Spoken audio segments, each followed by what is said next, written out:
Kalau bicara perihal pendidikan, karir, bahkan berkeluarga, maka bersandingan dengan waktu juga. Mungkin kita memang harus mengatur waktu. Karena hal ini akan mempengaruhi produktivitas keseharian. Karena apa? Ketika pengelolaan waktu kita sudah efektif, maka apapun yang menjadi tujuan akan tercapai. Lain halnya ketika kita mengabaikan pengelolaan waktu, kemungkinan hal menunda-nunda akan mengiringi setiap langkah kita.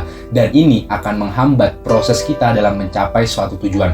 Oke, tapi tenang, karena kali ini kita akan membahas bagaimana mengatur waktu yang efektif. Pertama, lo mesti buat rencana. Misal, sekarang bulan April. Dalam bulan April, apa aja yang ingin lo capai? Setelah itu, buatlah rencana mingguan. Minggu pertama mau mencapai apa dulu, minggu kedua mau mencapai apa dulu, dan seterusnya sampai minggu keempat. Kemudian, untuk lebih memudahkan lagi, rencana per minggunya dibagi menjadi capaian per hari. Sungguh, kalau udah kayak gini, lo pasti nggak akan bingung lagi dengan apa yang ingin dilakukan, sehingga lo akan terhindar dari menghabiskan waktu yang nggak produktif. Kedua, buat skala prioritas. Oh ya, yang satu ini jangan ditinggalkan ya. Dari rencana tersebut, lo buat mana yang harus dilakukan dulu. Atau bahasa lainnya, bikin skala prioritas. Kalau gue boleh menyarankan, letakkan tugas terbesar di barisan pertama. Jadi yang seterusnya makin kecil dan makin kecil, sehingga energi lo bisa terkelola. Ketiga, kedisiplinan.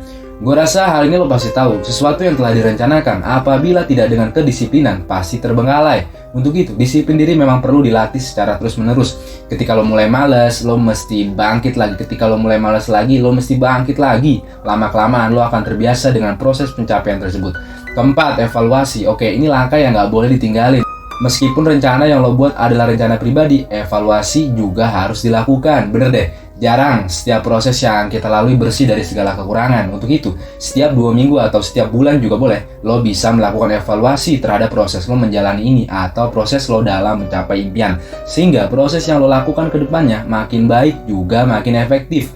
Di akhir video, gue mau menyampaikan bahwa setiap manusia mempunyai impian, bahkan impian tersebut mungkin sama. Ada yang sama ingin menjadi dokter, ada yang sama ingin menjadi pengusaha, apapun itu, kita pasti ingin mencapainya dengan maksimal, bukan? Untuk itu, 4 langkah tersebut bisa membantu kita untuk mengatur waktu secara efektif, sehingga apapun yang kita impikan bisa tercapai. Oke, sukses selalu untuk sahabat semua. Jika kita lelah, maka kalimat "aku butuh istirahat" ucapkan saja. Nggak apa-apa kita bilang lelah, nggak apa-apa bilang capek, karena kita butuh istirahat untuk menjadi lebih kuat.